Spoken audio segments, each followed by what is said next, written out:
I'm Jenni Russell. Welcome to Her Health and Happiness right here on UK Health Radio, the world's leading #1 health station. Also available on podcasts on whichever platform you get it. Google, Android, Apple. How you doing? I hope, like me, you to remember that you are blessed and highly favoured, a magnet for miracles, the solution to somebody's problem, and the answer to someone's prayer.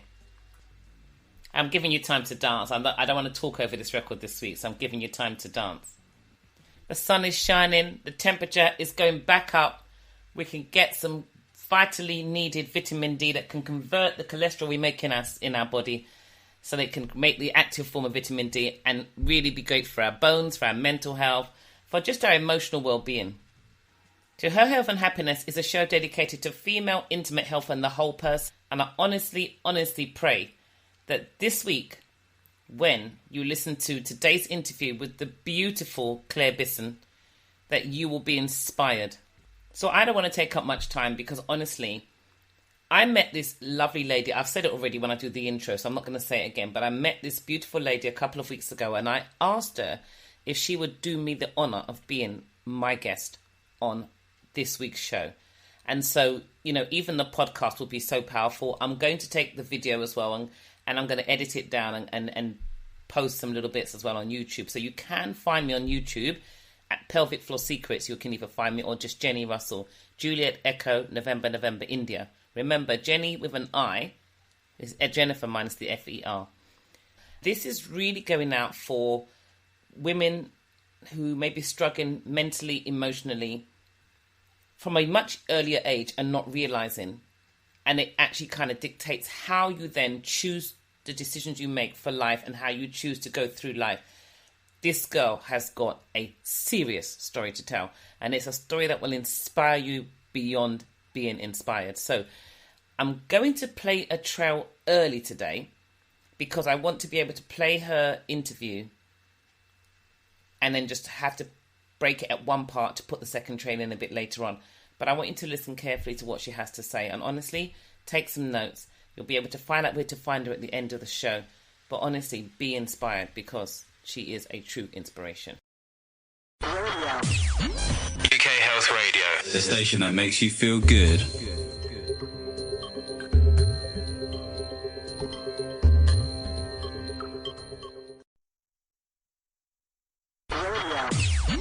UK Health Radio, the station that makes you feel good.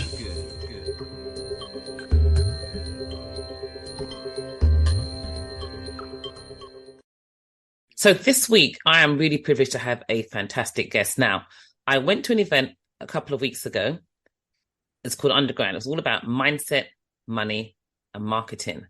And this guest that I'm about to introduce to you actually went onto the stage and was one of the speakers that was inspiring us. And she asked some questions of the host. And then he brought her up and asked her some questions. And it was the questions that he asked her that made me think, I've got to go and talk to this lady. I have got to go and talk to this lady. And when we were talking, we resonated on so many levels. I'm like, she does podcasts, but I'm like, no, I want you on my radio show because this is really fantastic. So let me read her bio and then I will bring her in. So her name is Chloë. Chloë is the #1 best-selling author. But she's tipped me now, right? We can have an argument about that. But anyway, she's #1 best-selling author, international speaker, multi-award-winning entrepreneur, and publishing expert. Chloë talks openly about her challenges with mental illness and how at 25, she overcame several clinical... severe. Is it severe or several? It says several here, but severe clinical depression and started her first online business.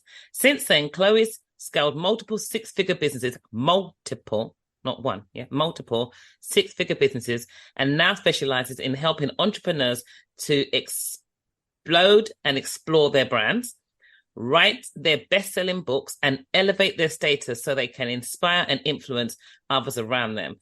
And the company name is Inspired by Publishing. And our special guest is Chloë. So Chloë Bisson, isn't it? Yeah. Welcome to Her Health and Happiness. Thank you so much, Jenni. It's great to be here. Oh, it's my pleasure. So first and foremost, I have to ask you, right? How old are you now, if you don't mind me asking? 32. Right. So she's at 25, right? She overcame severe clinical depression.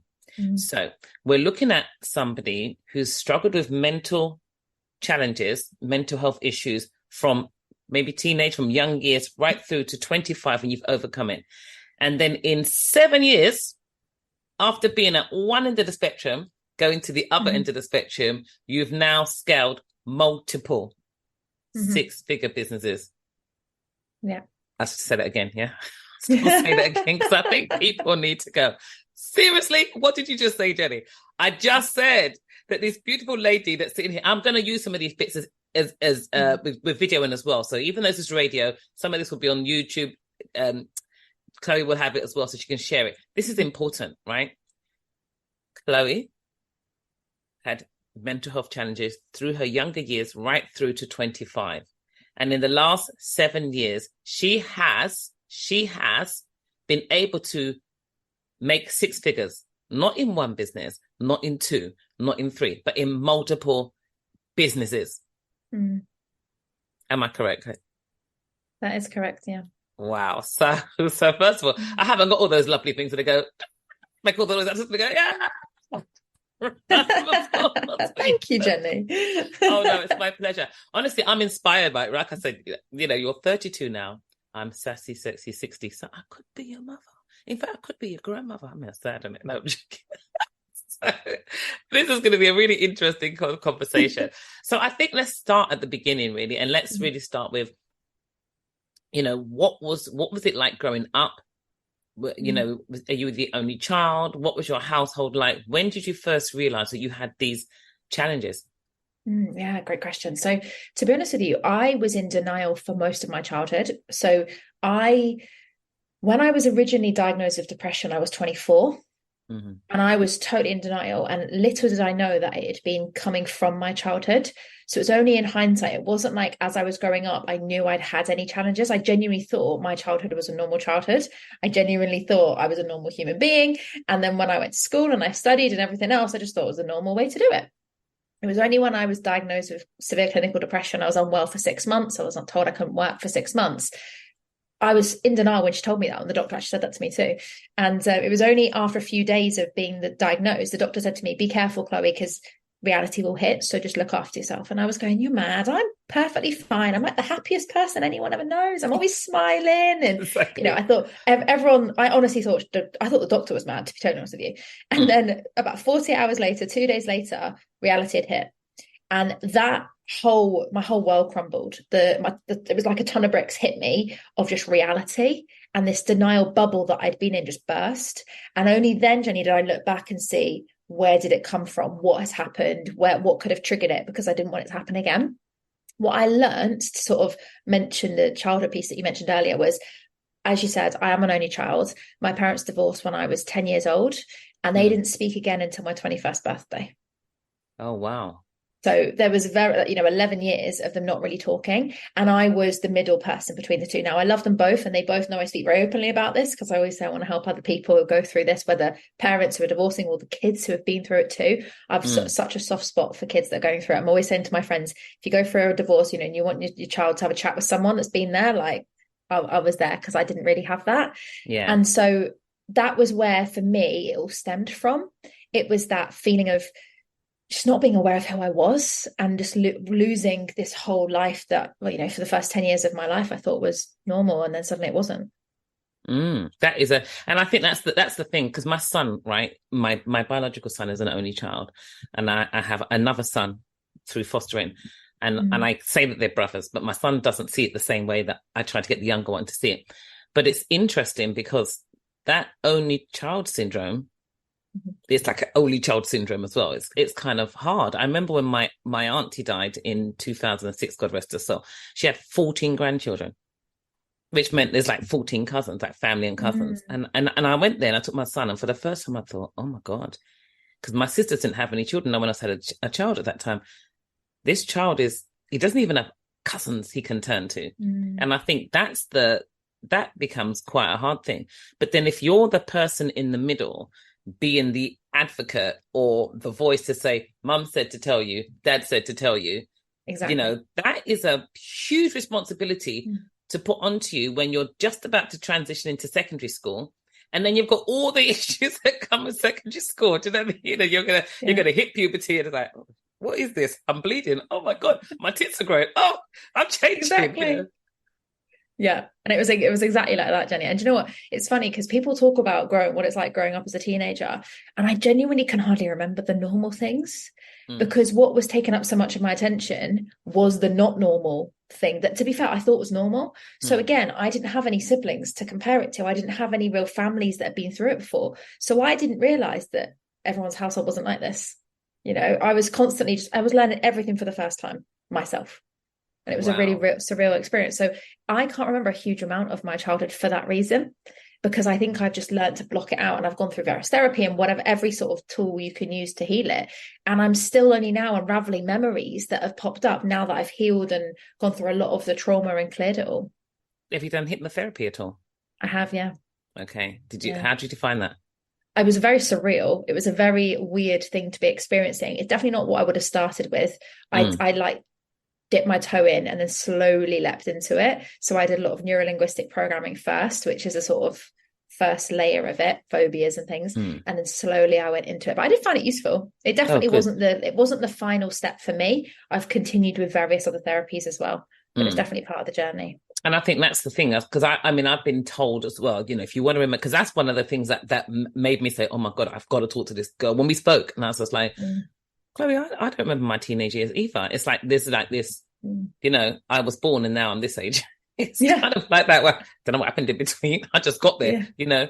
And I think that's the thing is really, I suppose that really sort of endeared me to you and made me think this is a great conversation to have, because there must be millions of people, and I would want to say millions and not being exaggerating, who are having the same or a similar experience and go, oh, okay, that's not unusual, that's not hard.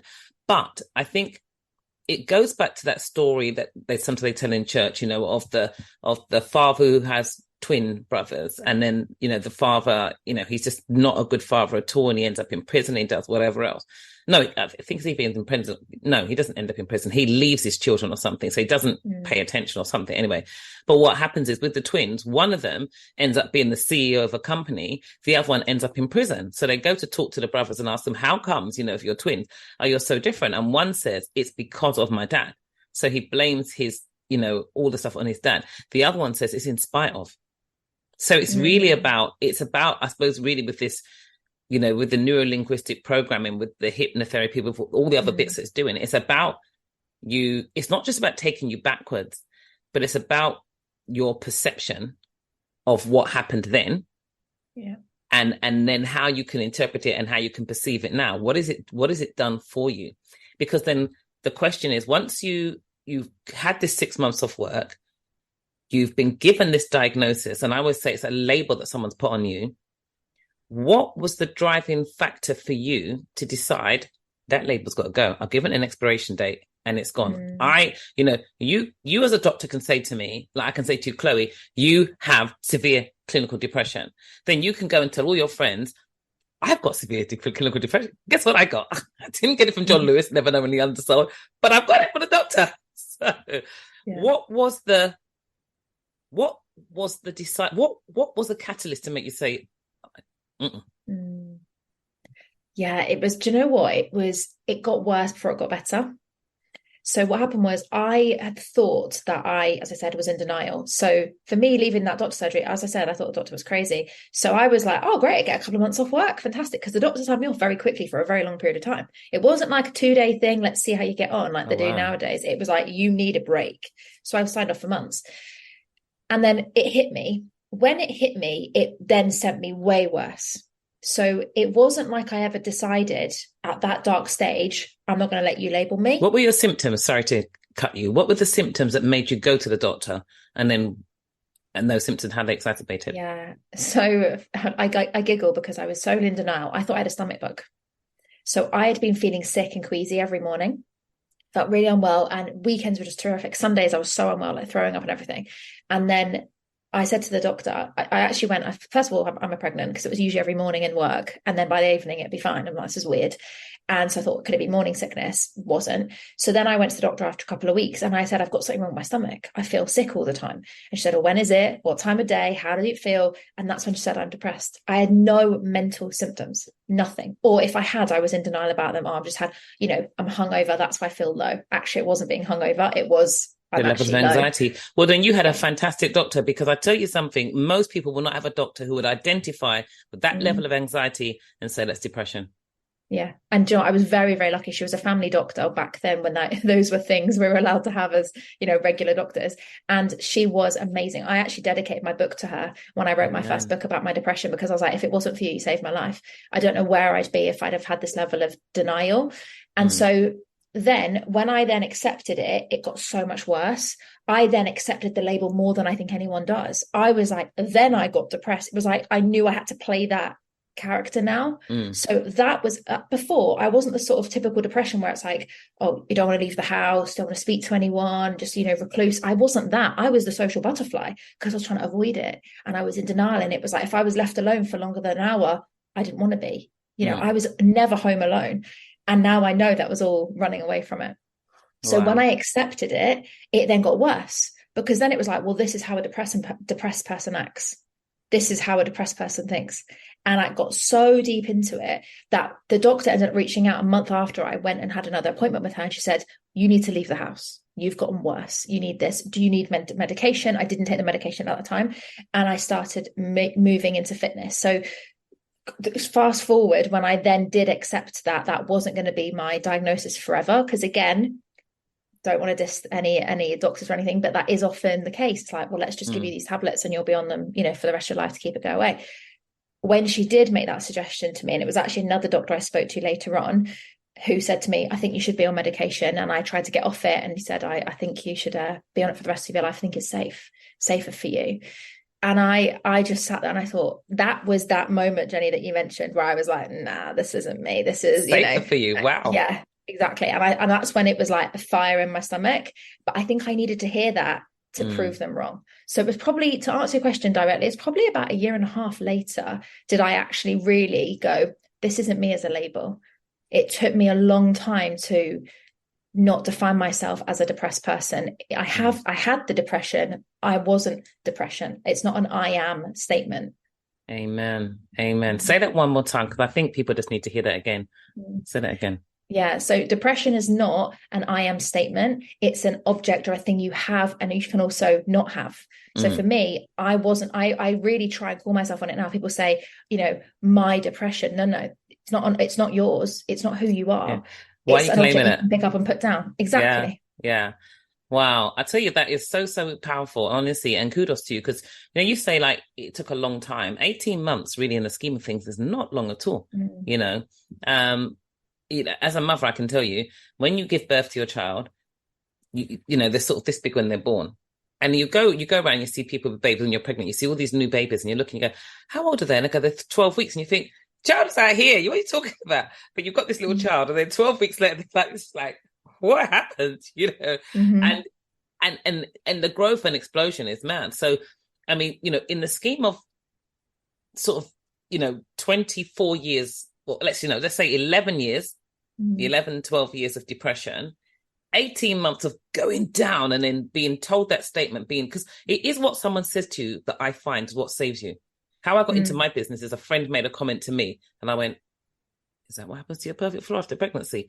It's a statement that's made that kind of goes, you go, nah, that's not me, and that's what happened. So you've had 12 years, 18 months, and then 7 years. So what was the first thing you focused on, and what was the first business you started? And how did you go from having one business at the age 25, 26 to having, how many have you got now?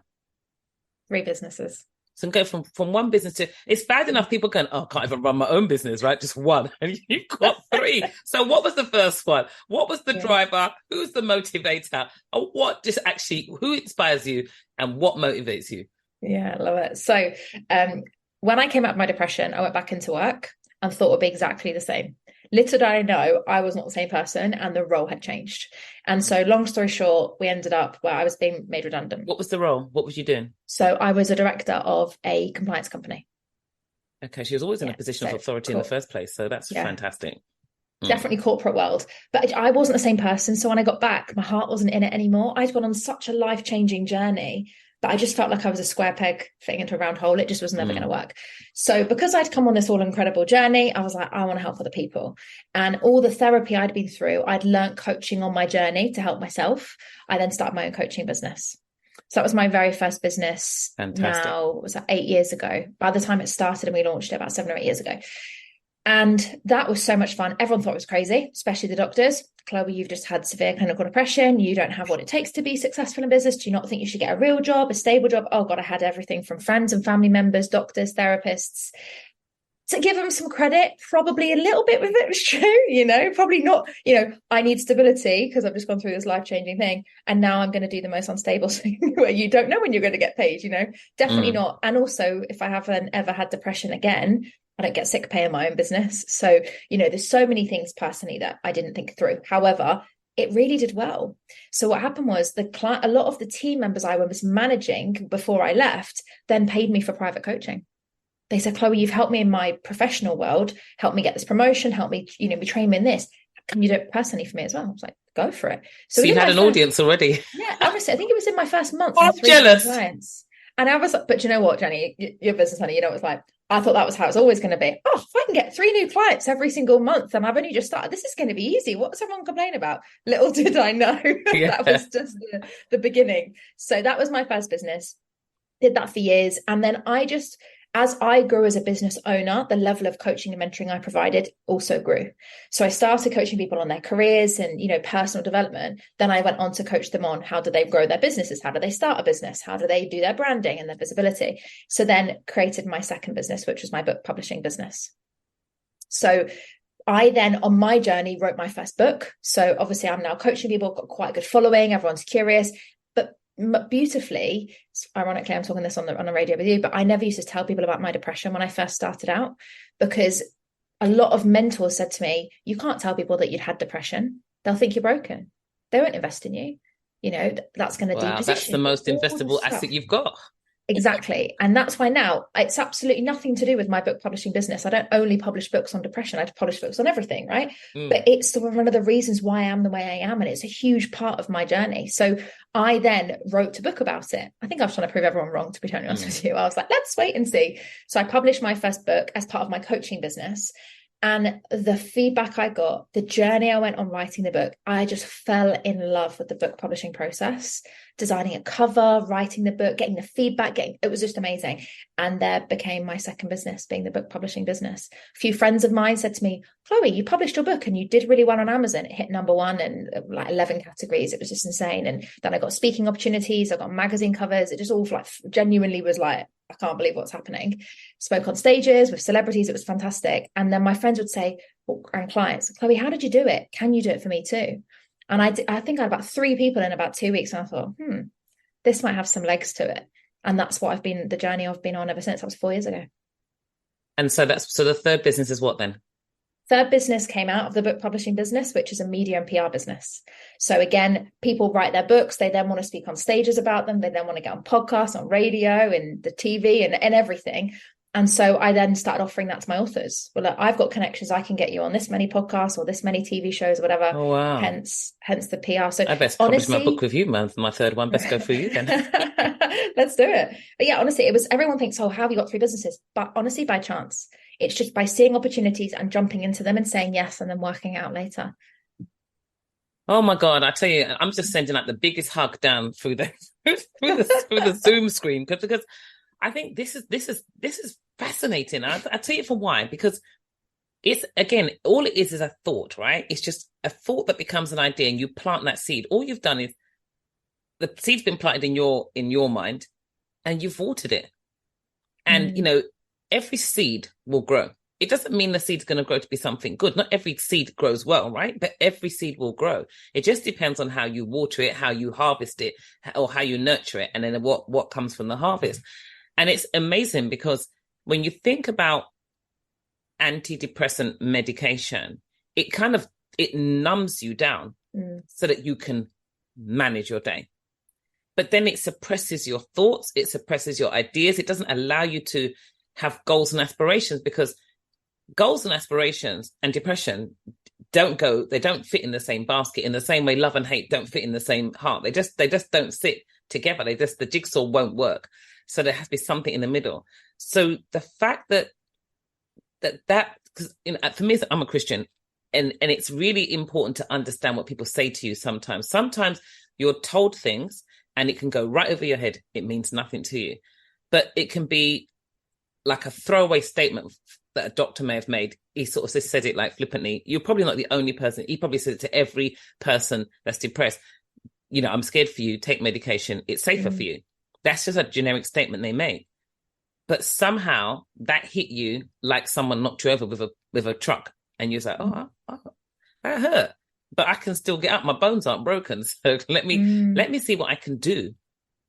Or do I want to accept this? And it's like, no.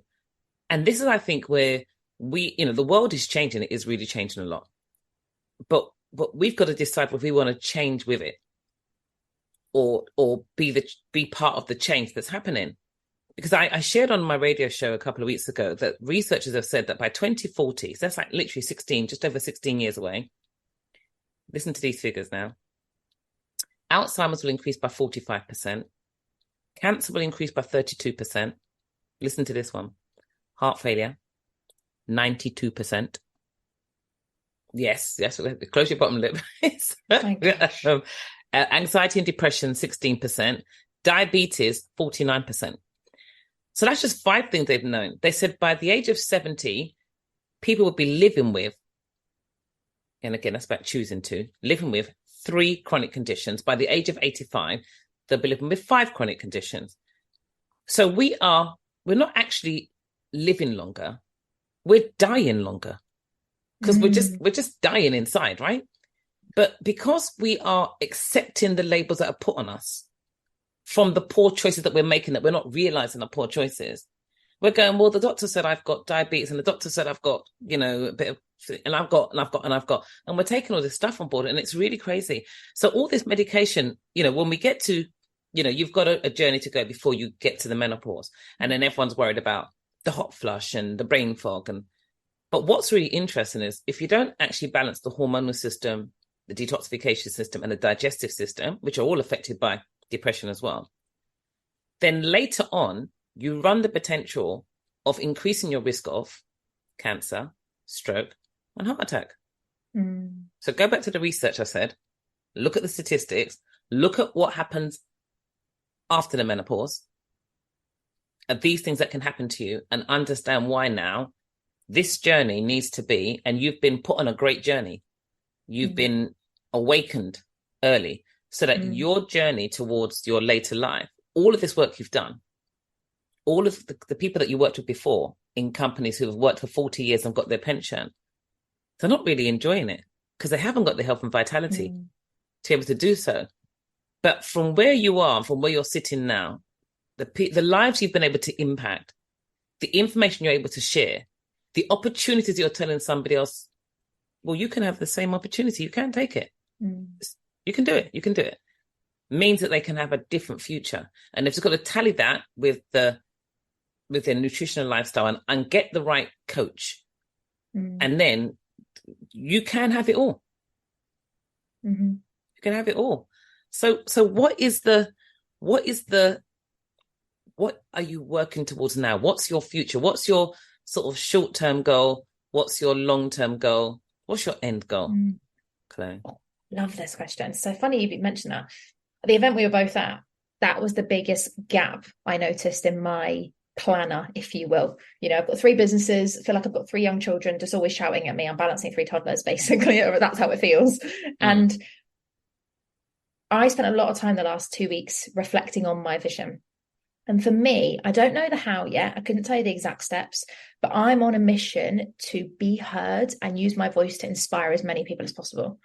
Because from being told that I'm not going to be able to talk about my depression, to be told I shouldn't be talking about all the success in business and all this, my whole career, my whole business life, well, stop talking about that. You shouldn't be talking about that. That's for private, or you shouldn't be sharing this. They're going to think you're broken.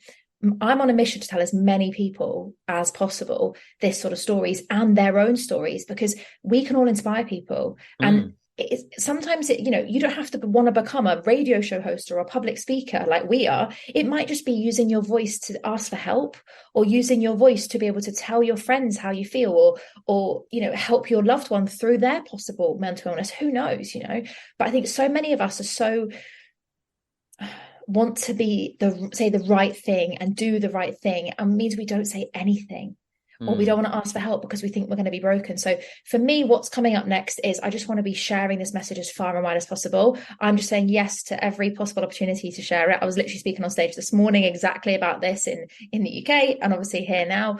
I've just launched my own show, which is called the Inspired by Show, and I'm bringing as many inspiring people on so that we can all just take the mask off. Fantastic. Because again, so many, for example, social media creates people's masks. People just put these filters on, literal filters, but people are putting masks underneath those as well. Okay, well, this is my shiny self, this is who I am. And so as soon as people come in the studio, I don't tell them beforehand, I've told you now, so anyone listen will know, but as soon as they walk in the show, I'm like, by the way, you're going to be taking the mask off today, and we're going to go raw and real. Are you sure you're ready? Because we haven't started recording yet, so the door's there if you don't feel comfortable, because it is scary, but I think we need to. And I think the more open and honest we can be and raw and vulnerable, I genuinely believe it will help more people. And every time I do it, someone reaches out and goes, I'm so glad you shared that. My partner's depressed, or this person's struggling. And it just helps us feel a bit more normal and not broken. My son's struggling with it. He's got a counsellor now. So I know the worst sound I've ever heard in my life is, my son when he was 21, 22, 23, and he's in bed crying. It's like, I felt helpless. But it's interesting you say that about being raw, because I've put makeup on today and I've done my feet, But I did a 3-day challenge about a month or so ago. And on the second day, I've got natural hair. So our natural hair, it really is a lot of work to keep natural hair. That's why a lot of us used to relax it, but I've been growing it out for the last 2 years or so. So then when I wash it, it just becomes this whole ball of hair. You've got to sit, and then you've got to silk press it and blow dry it and pull it out and do whatever. And it takes about 2 hours. But my challenge was at 7, and I started doing my hair, and it just took ages and ages, and I blow dried it, and it just looked like this big, mad, wild afro. It was just straight everywhere. And I didn't have no time to tongue it. I didn't have the time to finish it. I didn't have the time to put the makeup on. So I came and I did a Facebook Live. Now, I got a lot of good comments. I said, look, this is me, raw, here I am. Yeah. But I had just 2 friends that said to me, you need to take that down, because people won't take you seriously because you don't look good in that video. Then there's no way it's coming down. But it's interesting because our perception of what we need to look like, what I've always said to my friends is, if you meet somebody when you've got nothing on your face and your hair's not did and you're all this, you can only look better. If somebody looks at you and goes, I like you, they like you. Yeah. Not the mask, not the hair, not the makeup, not the dress. They like you. So there has to be a point where you have to be, I'm comfortable with and without makeup. I'm comfortable with my hair wild, and I'm comfortable with this. I know when it's wilder, I look a bit older. I don't care. I'm comfortable, right? Because that's just the way it is. And I had guys watching it who said to me, your fro is beautiful and you look gorgeous. Just stop. But it was interesting that someone else's perception. So what I could have done is listen to 2 people, not the 10, and said, well, the other 10 they're just taking the mickey, they're doing whatever. The 2 people that spoke and said, nah, take it down, it don't look good, you won't be taken seriously, they're telling the truth. But that's their truth. That's not my truth. I came on and said, look, I just come from the gym anyway, because I'm not sharing my hairstyle, I'm sharing my knowledge. And I'm just turning up and I'm sharing it whichever way. If you're the person that gets so stuck on going, oh my God, I'm looking at Chloe. Really? Is that how she parted her hair today? Really? Why is she wearing that red jacket? What's she doing in a hotel room? I'm not listening to what you're saying. The loss is mine. It's never yours, because the audience is there and everyone else is catching what's being said. And that's why I think is so powerful and so great about what you want to do. Because the same for me, the nice thing about having the radio show is I have a voice that can reach people. I have an opportunity to take what you share or the next person shares and allow your experience to reach people, because it's so much more interesting to have guests than to just be your own person, listen to your own voice. And as I said, when you I think what I got and what I want to finish the show with, which was so powerful, is you had asked Nick, you had said to him that about, I think, was it to do with bonuses and stuff? Does he pay himself any bonuses, right?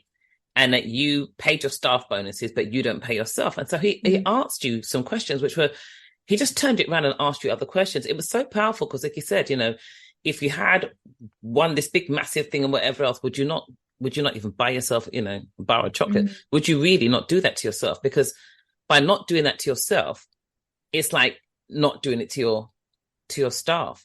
And then I came and asked you, because that resonated with me. It's like, why won't you reward yourself, Chloë?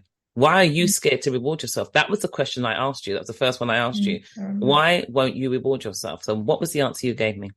Yeah. Do you know what? I can't even remember the answer, Jenni, that I gave you, but I can tell you what pops into my head now is, for me, I'm not driven by the money. And so I think I used to always feel, not I think I know, I'm like, not what would I do with it? I'm sure I would, buy some lovely things with it, but it's just doesn't drive me. And so I genuinely just was happy with certain amounts of money. I still am, like, paid, so many people don't get the luxury of the lifestyle I have that get paid and work for themselves, so I'm always like, oh, I'm happy with that. But what I've learned from the process is exactly like you said. If the team, if I pay my team so well, I pay them bonuses every time we have a quarter, they're not even in sales and they get a kickback from it because I'm like, great, we've done a great job. So I've really noticed that about myself. And it's one of those things where I'm just focused on the giving and I don't often think, well, what am I going to get back for it?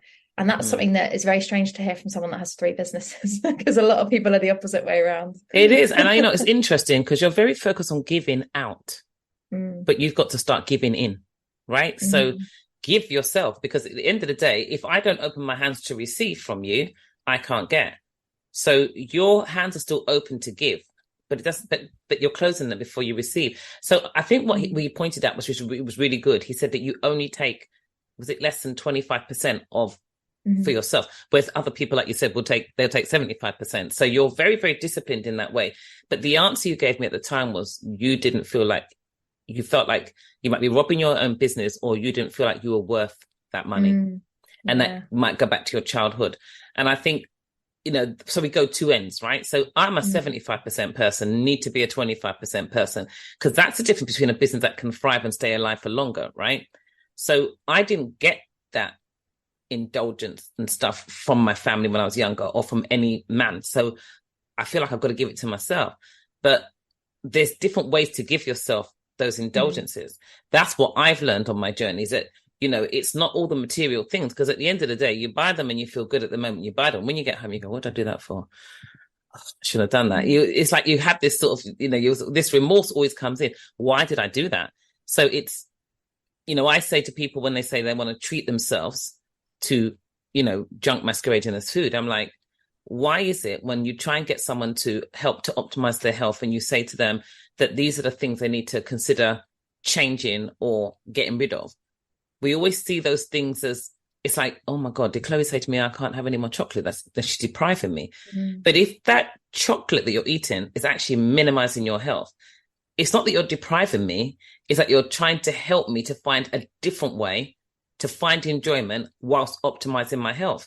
So I say to my clients that I don't talk about food, I talk about nutrition, because that's what we need to fuel ourselves, to make ourselves well.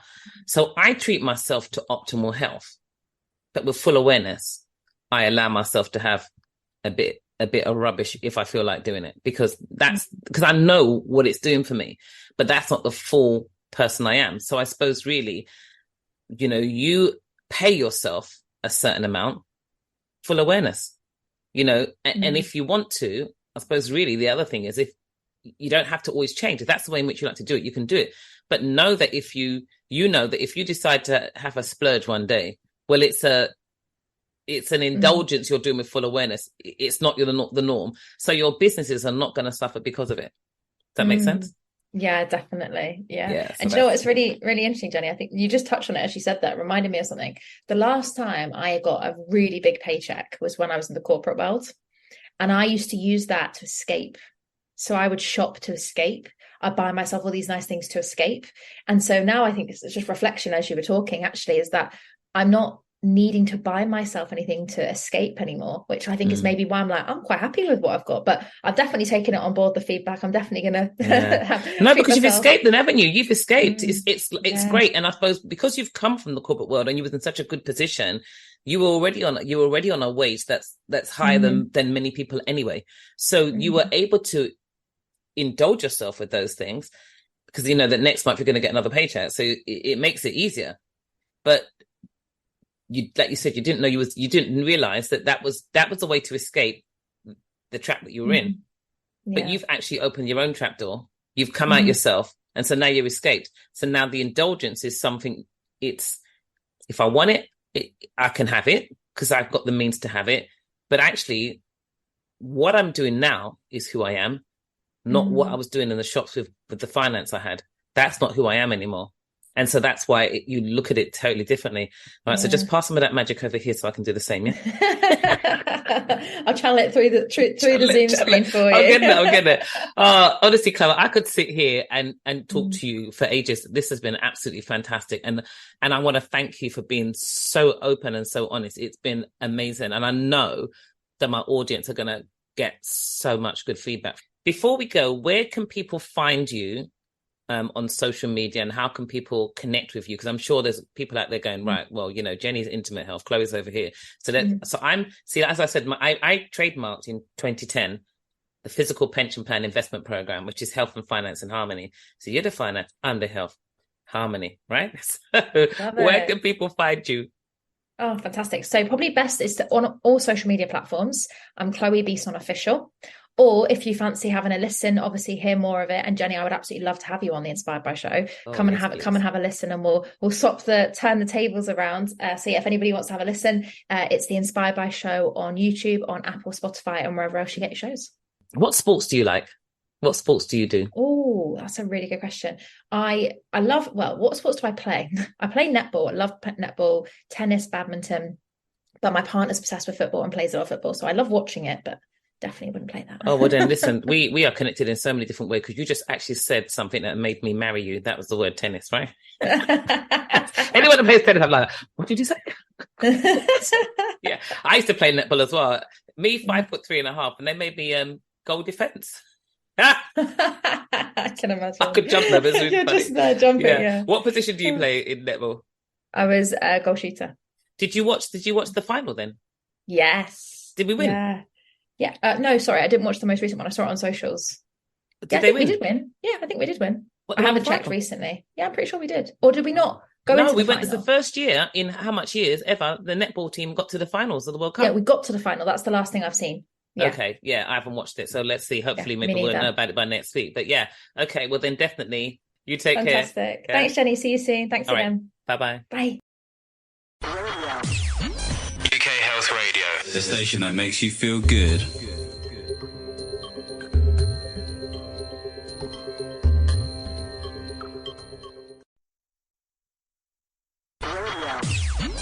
UK Health Radio, the station that makes you feel good.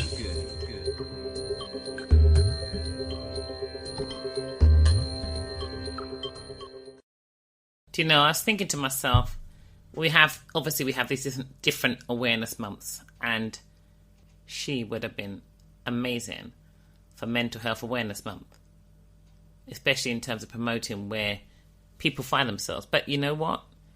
We have an awareness month, but mental health issues are a 365, 24/7 thing. So I do hope that you found her beyond inspiring, because I am honestly and truly inspired by her. And I'm a person who loves to promote other people. I love if I meet someone and I think they have a message to share, I'm really not scared to put them on my platform and allow them to share that message, because honestly, you know, I just think the way in which we can help people is, especially as a presenter of a radio show, is to have an opportunity to meet beautiful ladies and allow them to share their journey. Because we see people in these aspirational positions, we see people in affluent positions, we see people that are seen to have made it, but we really don't know what was the driver behind it. We really don't know what was the motivation behind it. but we really don't know what was the mess or the trial they had to endure to find themselves in this position. And that's why I find her really inspirational. So again, thank you so much for being such an open and inspirational guest. Now, our time is fast spent. We have got literally 2 minutes left of this show. By the time you get this message on the Thursday, and it's not too late to click on, I am actually doing a talk this Thursday evening, the 17th, on menopause after 40. Share my pelvic floor secrets. And I would love for you guys to be able to link onto it and get your tickets too, because honestly, you'll find this amazing. So all you need to do to get your ticket for this Thursday evening, mere £10, is click onto Ticket Tailor, TAILOR.com. TicketTailor.com. Thursday the 17th of August between 7 and 9 p.m. It's online via Zoom, and come with an open mind and any questions on the topic and a notepad and pen, and you will hear pelvic floor secrets for the over 40s. And I promise you, there are some secrets, and my secrets have always been and will always be for sharing. If, however, you want to book a discovery call, then you can find me at Pelvic Secrets on Instagram. It's X now, isn't it? It's no longer Twitter. You can find me, jennirussell.com. Or you can find me actually on LinkedIn and on Facebook. Or you can find me on Kartra as well. So if you want to book a discovery call, all you need to do is to go onto Kartra. And let me give you the link right now. If you want to book that discovery call, then you can find me, Jenni Russell, JENN, November I, RUSS, Sierra ELL, Lima Lima, .Kartra, KARTRA.com/calendar/discovery call. Click on that link, book your discovery call so that I can help you help yourself to live a better life. Debilitation, embarrassment, loss of confidence, posture, performance, body shape, none of those need to be your portion. But I have run over time. And until next week, in pelvic health and happiness, stay blessed, stay safe. Bye-bye.